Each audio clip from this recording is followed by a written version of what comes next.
علیکم ورحمۃ اللہ وبرکاتہ۔ الحمد للہ وکفا وسلام علی عبادہ الذین اصطفیٰ۔ اللہم صلی علی محمد وعلی آل محمد کما صلیت علی ابراہیم وعلی آل ابراہیم انک حمید مجید۔ اللہم بارک علی محمد وعلی آل محمد کما بارکت علی ابراہیم وعلی آل ابراہیم انک حمید مجید۔ اللہم انفعنا بما علمتنا وعلمنا ما ينفعنا وزدنا علما۔ رب اشرح لی صدری ویسر لی امری واحلل عقدۃ من لسانی یفقہوا قولی، اما بعد۔ معزز ناظرین، خلاصہ مضامین قرآن کے سلسلہ میں آج ہماری 29ویں نشست ہے، اور آج ہم اللہ کی توفیق سے قرآن مجید کے 29ویں پارے کے مضامین میں سے چند ایک کو معلوم کریں گے۔ اس کے آغاز میں سورہ الملک ہے۔ سورۃ الملک قرآن کریم کی وہ سورہ ہے جس کے بارے میں رسول اکرم صلی اللہ علیہ وآلہ وسلم نے ارشاد فرمایا کہ یہ عذاب قبر سے حفاظت کے لیے اس کا پڑھنا یہ بڑا ہی مبارک ہے کہ روزانہ رات کو اس کو پڑھنا چاہیے۔ اس سورہ کے اندر اللہ سبحانہ و تعالی نے جہنم کے عذاب کے حوالے سے، اس کی شدت کے حوالے سے بیان فرمایا، اور اہل جہنم کے بارے میں فرمایا کہ وہ جہنم میں اس بات کا اعتراف کریں گے لو کننا نسمع او نعقل ما کننا فی اصحاب السعیر۔ اگر ہم دنیا کے اندر سننے والے ہوتے، عقل کرنے والے ہوتے، تو آج ہم جہنم میں نہ ہوتے۔ گویا دنیا کے اندر اللہ کا قرآن، اللہ کا دین انہیں سنایا جاتا تھا، لیکن وہ اس کو سننے کے لیے، اس پر غور کرنے کے لیے تیار نہیں ہوتے تھے۔ لیکن اس وقت کا اعتراف ان کو کوئی فائدہ نہیں پہنچائے گا۔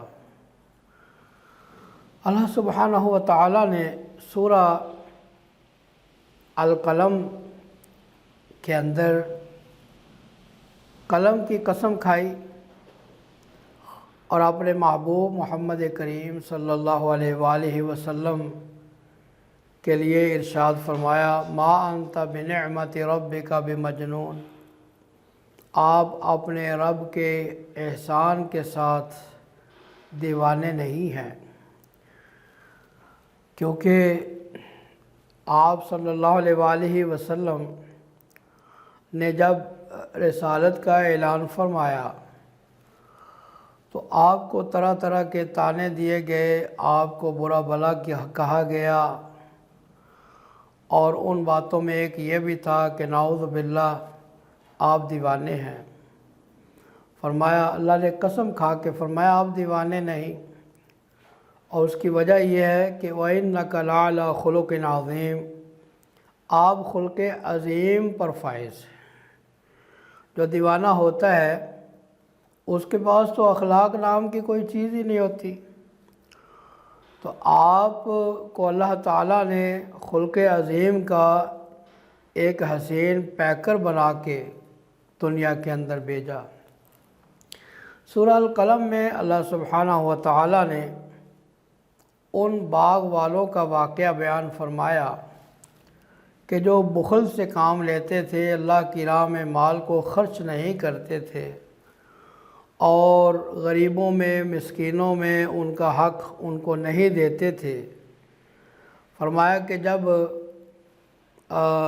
یہ اپنے باغ کا پھل اتارنے کے لیے منہ اندھیرے صبح پہنچے تو رات کے وقت اللہ کا عذاب ان کے باغ پر آ چکا تھا، اور باغ جو ہے ان کا پورا تباہ و برباد ہو چکا تھا، اجڑ چکا تھا، اور انہوں نے جو کچھ اس پہ خرچ کیا وہ سارے کا سارا تباہ اور برباد ہو چکا تھا۔ اس میں ایک مثال ہے ان لوگوں کے لیے کہ جو مال ہونے کے باوجود اللہ کی راہ میں خرچ نہیں کرتے، کہ اللہ تعالیٰ اگر مال دینے پر قادر ہے تو وہ لینے پر بھی قادر ہے۔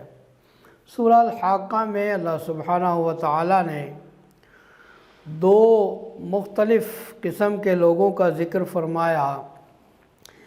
ایک وہ جس کے نامہ اعمال دائیں ہاتھ میں دیا جائے گا قیامت والے دن، وہ خوشی سے لوگوں کو کہے گا آؤ میرا نامہ اعمال پڑھ لو، اور مجھے دنیا میں اس حساب و کتاب کا یقین تھا۔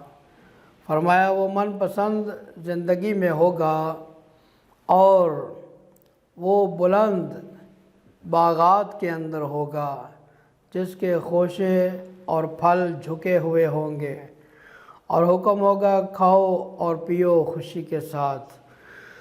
اور دوسرا وہ شخص ہے جس کا نامہ اعمال بائیں ہاتھ میں دیا جائے گا، وہ کف افسوس ملے گا اور کہے گا ہائے کاش مجھے میرا نامہ اعمال دیا ہی نہ جاتا، اور مجھے معلوم بھی نہ ہوتا کہ میرا حساب و کتاب کیا ہے، کاش مجھے موت ہی آ جاتی، اور افسوس میرا مال بھی آج میرے کام نہ آ سکا، اور میری جو دلیل تھی وہ مجھ سے ضائع ہو گئی، ختم ہو گئی۔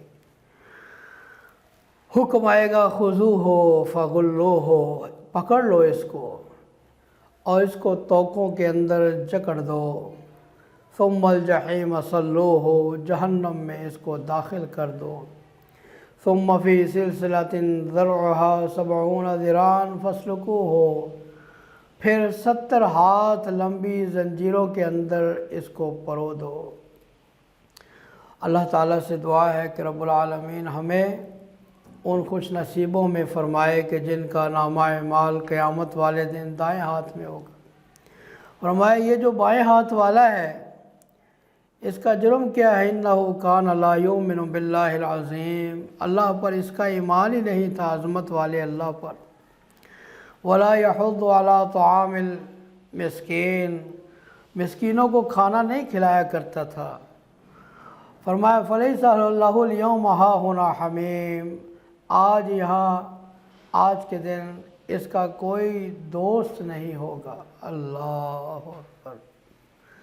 سورہ معارج میں اللہ سبحانہ و تعالیٰ نے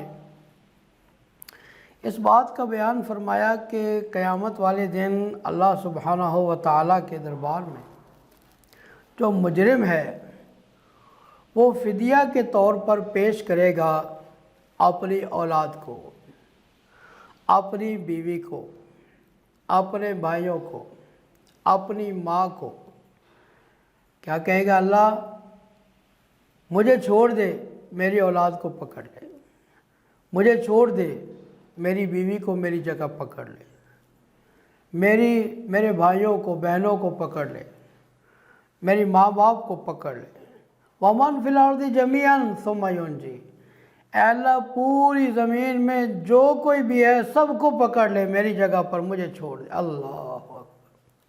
فرمایا کلا، ہرگز نہیں، اِنَّهَا لَظَىٰ، وہ آگ تو شعلوں والی آگ ہے، نَزَّاعَةً لِلشَّوَىٰ، وہ ایسے شعلے ہیں کہ جو چمڑیوں کو ادھیڑ دینے والے۔ اللہ اکبر کبیرہ۔ تدعو من ادبر وتولی، فرمایا جو اس کو دیکھ کر منہ پھیر کر بھاگے گا وہ آگ پیچھے سے پکار پکار کر اس کو بلائے گی۔ اللہ تعالی ہم سب کو اس جہنم کی آگ سے محفوظ فرمائے۔ جنتیوں کا ذکر کیا، ان کی صفات بتائیں، نمازوں کی پابندی کرتے ہیں ہمیشہ، اور ان کے مالوں میں حصہ ہے سوال کرنے والوں کا، محروم لوگوں کا، معذور لوگوں کا، اور قیامت کی تصدیق کرتے ہیں، اللہ کے عذاب سے ڈرتے ہیں، اپنی عزت اور پاک دامنی کی حفاظت کرتے ہیں، اور فرمایا کہ امانتوں اور وعدوں کا خیال رکھتے ہیں اور گواہیوں کو قائم کرتے ہیں۔ اللہ تعالیٰ نے فرمایا کہ یہ لوگ جنت کے اندر عزت والے ہوں گے۔ جناب نوح علیہ السلام کے نام پر سورہ ہے، سورہ نوح۔ ان کی دعوت اور تبلیغ کا بڑے ہی بہترین انداز میں ذکر ہے۔ وہ اپنے رب کے سامنے اپنی دعوت اور تبلیغ کا انداز پیش کرے، اے میرے رب، دعوت قومی لیلا و نہارا، میں نے اپنی قوم کو دعوت دی، رات کو بھی دعوت دی، دن کو۔ دیکھیں ایک مبلغ کا کام، دعوت کا انداز کیا ہونا چاہیے۔ میں نے رات کو بھی اپنی قوم کو اللہ تیری طرف بلایا، دن کو بھی بلایا، لیکن یہ جو میں بلاتا تھا یہ اور بھاگتے تھے دور، اپنے کانوں میں انگلیاں ٹھوستے تھے۔ پھر میں نے ان کو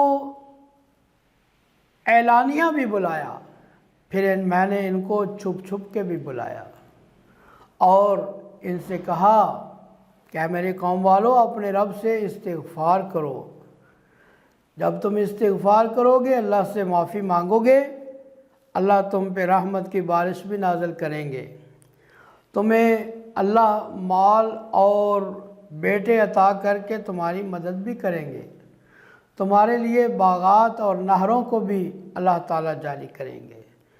گویا استغفار جو ہے، یہاں پر اہل علم نے بیان فرمایا کہ استغفار ایک بہت بڑا وظیفہ ہے۔ کثرت کے ساتھ استغفار کرنا، استغفر اللہ، یا اس کے دوسرے الفاظ، بہت سارے الفاظ احادیث میں آتے ہیں، استغفر اللہ، رب اغفر لی، استغفر اللہ واتوب الیہ، کوئی بھی الفاظ ہو، استغفار، کوئی بھی مشکل ہو، رزق چاہیے، اولاد چاہیے، بارش کی ضرورت ہے، یا کوئی کسی قسم کی کوئی حاجت ہے انسان کی، اس کے لیے استغفار ایک بہترین وظیفہ ہے۔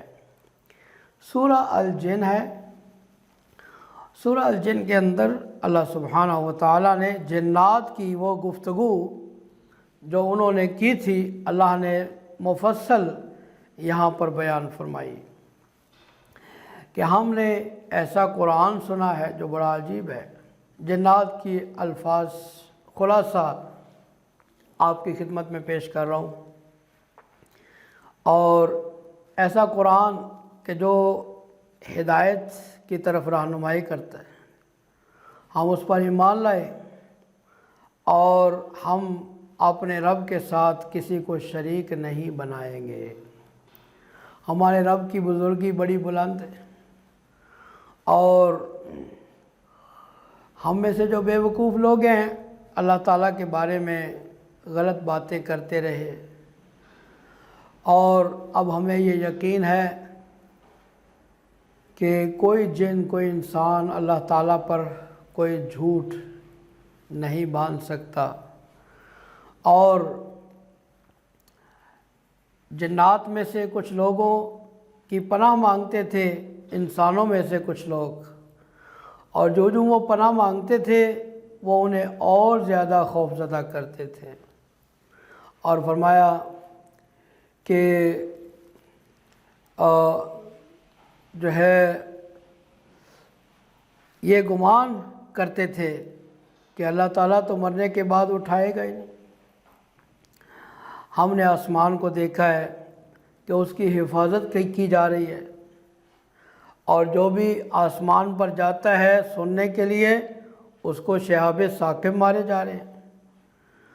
اور پہلے ہم اس طرح کیا کرتے تھے، لیکن اب ایسا نہیں ممکن۔ پھر انہوں نے کہا کہ ہم میں سے نیک بھی ہیں اور ہم میں جو ہے وہ بد بھی ہیں، مختلف راستوں پر چلنے والے لوگ ہم جنات کے اندر بھی موجود ہیں۔ اور کہنے لگے کہ ہمیں اس بات کا یقین ہے کہ ہم زمین کے اندر اللہ تعالیٰ کو کبھی عاجز نہیں کر سکتے، ہم اللہ کے سامنے بے بس ہیں۔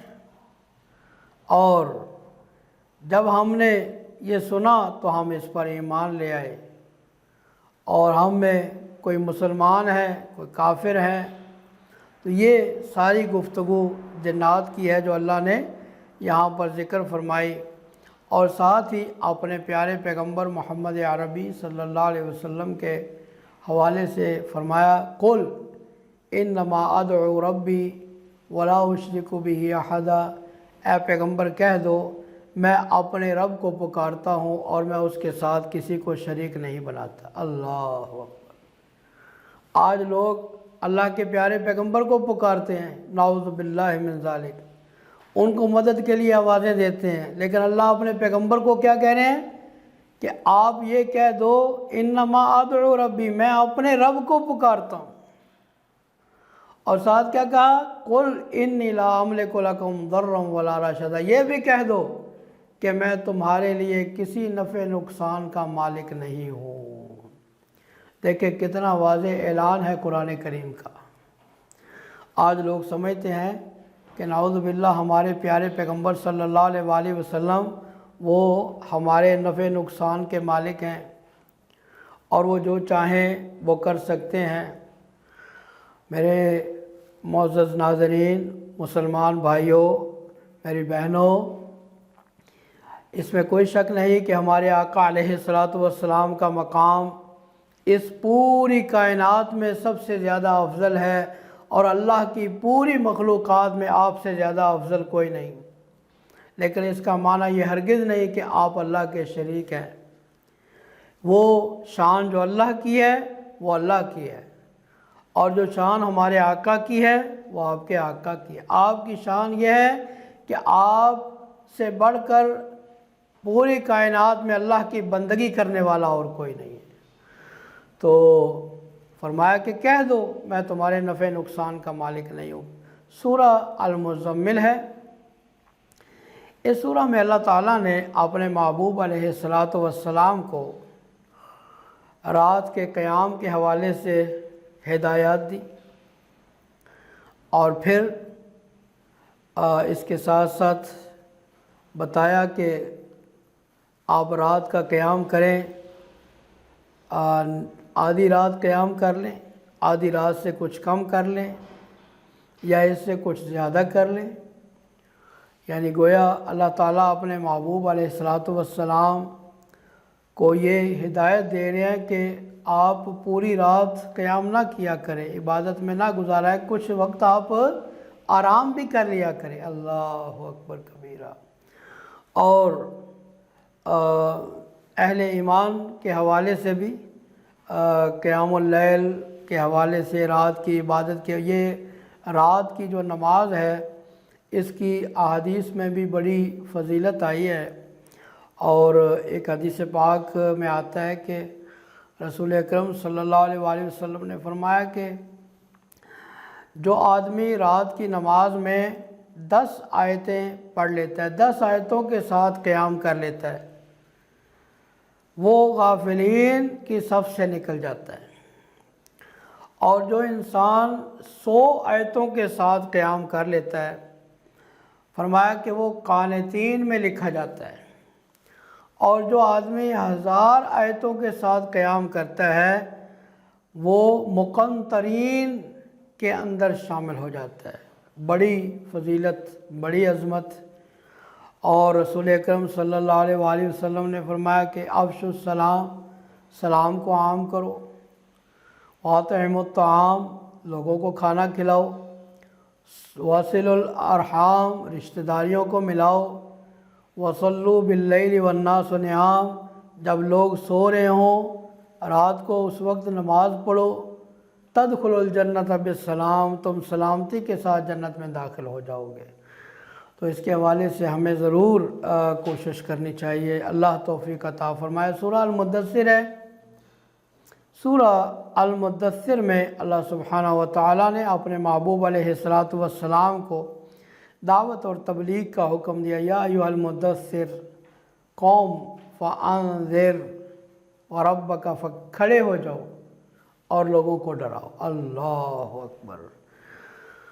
آپ نے پھر دعوت اور تبلیغ شروع کی اللہ کے حکم سے، اور اس طرح لوگوں کو ڈرایا، لوگوں کو دعوت دی کہ حجۃ الوداع کے موقع پر جب آپ نے مجمع عام سے سوال کیا حل بلغت، کیا میں نے اللہ کا پیغام تم تک پہنچا دیا، تو تمام صحابہ کرام نے یہ کہا تھا بلا قد بلغت وادیت، کیوں نہیں، آپ نے نہ صرف اللہ کا پیغام پہنچا دیا بلکہ آپ نے پہنچانے کا حق ادا کر دیا۔ اللہ اکبر کبیر۔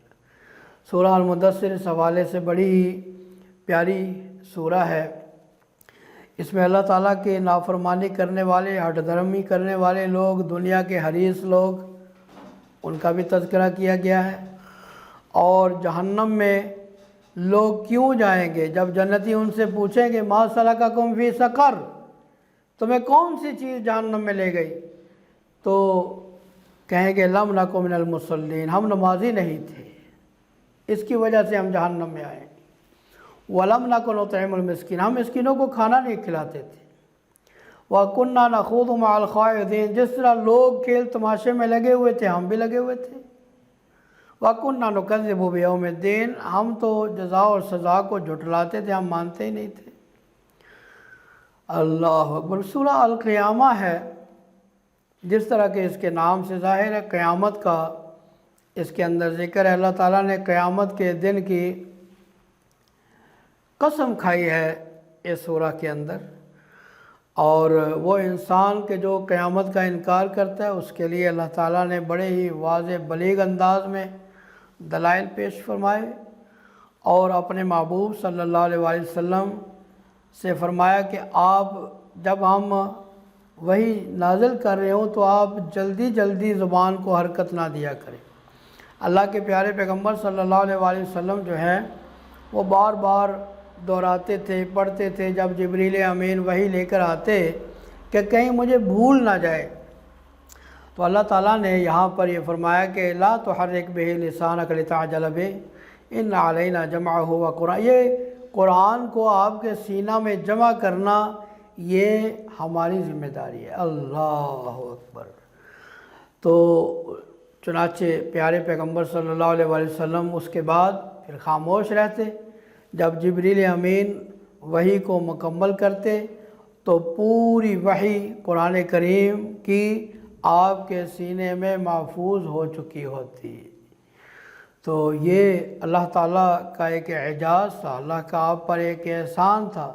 چنانچہ سورۃ الانعام، قرآن مجید کی سورہ الانعام جو تقریباً ایک پارے پر مشتمل ہے، یہ اکٹھی نازل ہوئی تھی تقریباً، تو پوری سورہ جو ہے یہ نازل جب ہو گئی، مکمل ہو گئی، تو پیارے آقا علیہ السلام کے دل میں، آپ کے سینے میں یہ محفوظ تھی۔ اللہ اکبر۔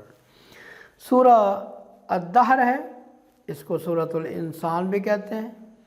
اس میں اللہ تعالیٰ نے دو قسم کے لوگوں کا ذکر کیا، ایک وہ جو شاکر ہیں، شکر گزار، ایک وہ جو ناشکرے ہیں۔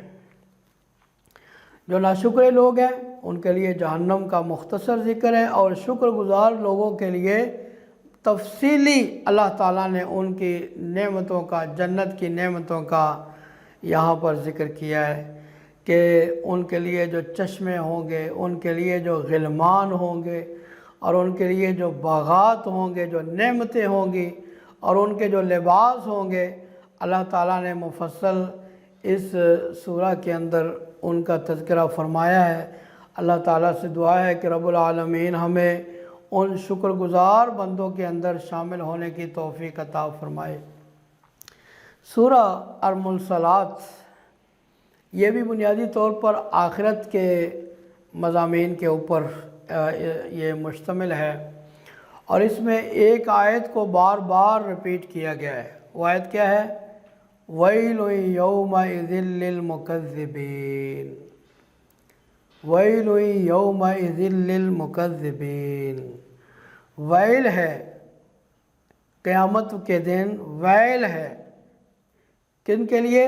مکذبین کے لیے، جھٹلانے والوں کے لیے، جو نہیں مانتے، تکذیب کرتے ہیں، جھٹلاتے ہیں، ان کے لیے ویل ہے.